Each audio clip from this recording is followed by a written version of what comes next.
Сәлем достар, бүгінге бізде өте оңай кекс болады.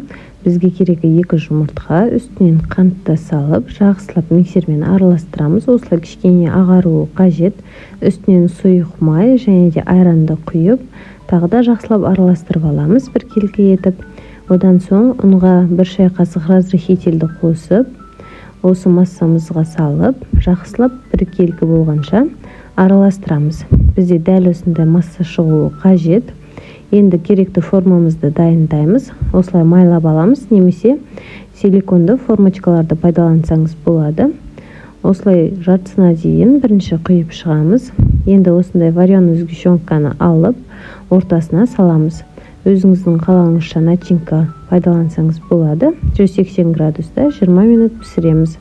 Міне дайын біздің кекстеріміз. Өте жұмсақ болып шыққан.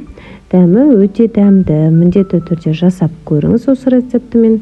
Ешқандай өкінбейтін боласыз. Бетіне қалауыңызша осылай сахарный пудраны сеуіп қойсаңыз болады. Ас болсын.